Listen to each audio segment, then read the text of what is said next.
Assalamualaikum warahmatullahi wabarakatuh. Alhamdulillahirabbil alamin. Wassalatu wassalamu ala asyrofil anbiya'i wal mursalin Sayyidina wa maulana Muhammadin wa ala alihi wa sobihi ajmain. Amma ba'du. Pertama-tama, izinkan saya memperkenalkan diri terlebih dahulu. Nama saya Siti Fatimah, NPM 10120682 dari kelas H2 Manajemen STEM di Bandung. Di sini, saya akan menjelaskan beberapa hal yang berkaitan dengan ma'rifatullah, mulai dari pengertian, tujuan, manfaat, dan lain sebagainya. Baik, kita langsung saja mulai pada poin yang pertama, yaitu pengertian ma'rifatullah. Apa itu ma'rifatullah? Ma'rifah berasal dari kata arafa, ya'rifu ma'rifah, yang berarti mengenal. Dengan demikian, ma'rifatullah berarti usaha manusia untuk mengenal Allah baik wujud maupun sifat-sifatnya.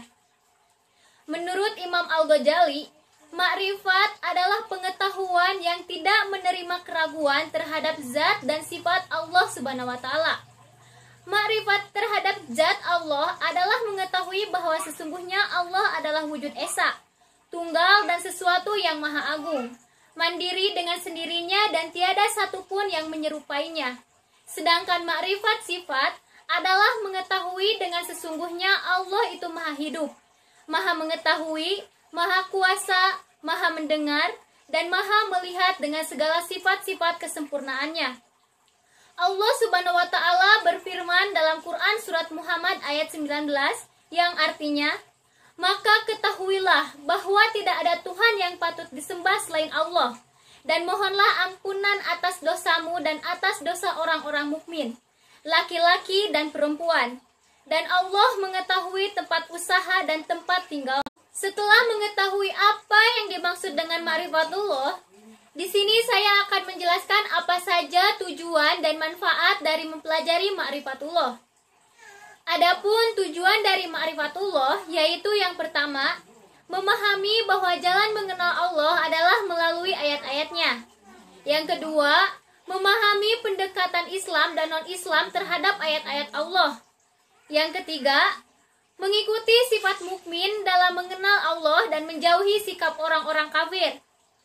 Sedangkan manfaat dari ma'rifatullah atau mengenal Allah diantaranya, yang pertama al-khalifah, bahwa Allah menjanjikan kepada mereka untuk menjadi penguasa di muka bumi ini. Yang kedua, tamkinuddin, yaitu diteguhkannya agama Islam di muka bumi. Yang ketiga, al-amnu, bahwa Allah akan mengkondisikan orang-orang yang beriman rasa aman dan tentram setelah sebelumnya mereka selalu ditimpa keresahan dan ketakutan.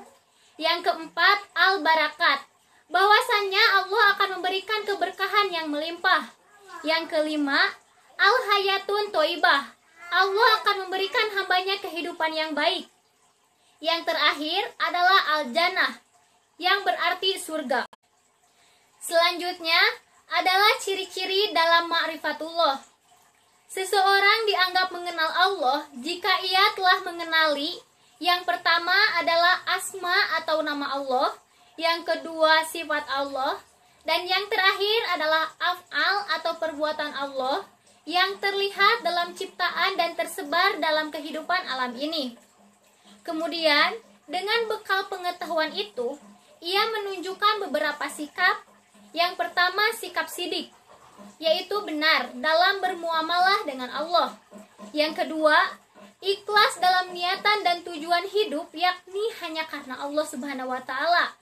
Yang ketiga, pembersihan diri dari akhlak-akhlak tercela dan kotoran-kotoran jiwa yang membuatnya bertentangan dengan kehendak Allah. Yang keempat, sabar atau menerima pemberlakuan hukum atau aturan Allah atas dirinya. Yang kelima, berdakwah atau mengajak orang lain mengikuti kebenaran agamanya. Yang keenam, membersihkan dakwahnya itu dari pengaruh perasaan, logika, dan subjektivitas siapapun. Ia hanya menyerukan ajaran agama seperti yang pernah diajarkan Rasulullah. Pemahaman ma'rifatullah yang benar harus didukung oleh dalil-dalil yang kuat dan sahih, yang sudah Allah siapkan agar kita sebagai hambanya memikirkannya. Dalil-dalil yang kuat tersebut diantaranya yang pertama, dalil nakli. Allah Subhanahu wa Ta'ala menurunkan Al-Quran sebagai petunjuk dan juga peringatan untuk umat manusia. Yang kedua, dalil akli. Jika manusia merenungkan apa yang terdapat di alam semesta, pasti akan menyadari bahwa keharmonisan sistem alam semesta tidak terjadi secara kebetulan. Pasti ada yang maha mengatur dan maha menjaga atas hal ini. Dialah Allah Subhanahu wa Ta'ala. Yang ketiga, dalil fitrah. Jika manusia menggunakan fitrahnya, maka dia pasti akan menyatakan bahwa tidak ada Tuhan selain Allah yang maha menciptakan alam beserta isinya. Selanjutnya adalah cara mengenal Allah. Agar manusia dapat mengenal Allah, ia harus tahu jalan yang benar untuk menujunya. Adapun jalan tersebut dibagi menjadi dua, yaitu jalan yang dilalui berdasarkan petunjuk Islam dan jalan yang dilalui bukan atas dasar petunjuk Islam. Selanjutnya di sini saya akan menjelaskan mengenai Al-Manawi min Ma'rifatullah, yaitu penghalang-penghalang mengenal Allah. Secara garis besar, terdapat dua hal yang menghalangi manusia dalam mengenal Allah. Pertama, maradu syahwat, yakni berkaitan dengan penyakit hati, berupa nafsu dan kesenangan serta perilaku yang tidak terpuji. Kedua, maradu syubhat, yakni berbagai hal yang menimbulkan keraguan, lebih banyak berkaitan dengan masalah akal dan logika. Maradu syahwat dibagi menjadi beberapa bagian. Di antaranya yang pertama, al-fisku atau kefasikan. Fasik adalah orang yang senantiasa melanggar perintah dan larangan Allah, bergelimang dengan kemaksiatan serta senantiasa berbuat kerusakan di bumi. Yang kedua, al-kibru atau kesombongan.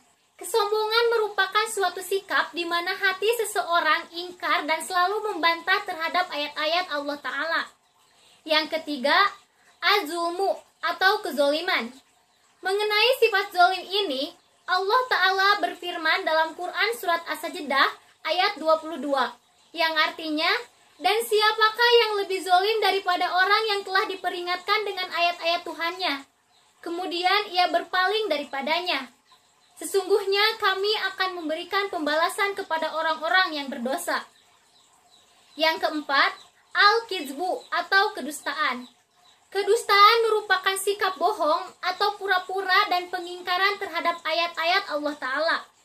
Yang kelima, kasratul ma'asi atau banyak melakukan perbuatan maksiat. Allah Ta'ala berfirman dalam Quran Surat Al-Mutaffifin ayat 14, yang artinya, sekali-kali tidak demikian. Sebenarnya, apa yang selalu mereka usahakan itu menutupi hati mereka. Adapun bagian-bagian dari maradu subat, diantaranya yang pertama, al-jahlu atau kejahilan kebodohan, yakni tidak mau memikirkan ayat-ayat Allah Ta'ala, baik ayat-ayat kauliyah yang tersurat dalam Al-Quran, maupun ayat-ayat kauniyah yang tersirat di seluruh penjuru alam semesta. Inilah yang menyebabkan terhalangnya manusia dari mengenal Allah Ta'ala. Yang kedua, al-irtiyab atau keraguan-raguan. Hal ini disebabkan karena sedikitnya ilmu dan pemahaman. Bisa dikatakan pula keraguan-raguan ini lahir dari kebodohan. Yang ketiga, al-inhiraf atau penyimpangan.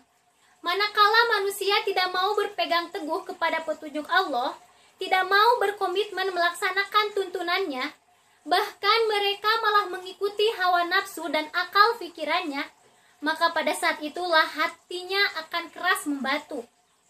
Yang keempat, al-ghaflah atau kelalaian. Allah Subhanahu wa Ta'ala berfirman dalam Quran Surat Ar-Rum ayat 7 yang artinya, mereka hanya mengetahui yang lahir saja dari kehidupan dunia, sedangkan mereka tentang kehidupan akhirat adalah lalai. Baik, sekian penjelasan dari saya mengenai materi ma'rifatullah. Semoga dengan penjelasan-penjelasan tersebut akan membuat kita lebih mengenal Allah, sehingga kita bisa menjadi orang yang lebih beriman dan bertakwa kepada Allah Subhanahu wa taala. Mohon maaf apabila ada kesalahan dan terima kasih atas perhatiannya. Akhirul kalam, wassalamualaikum warahmatullahi wabarakatuh.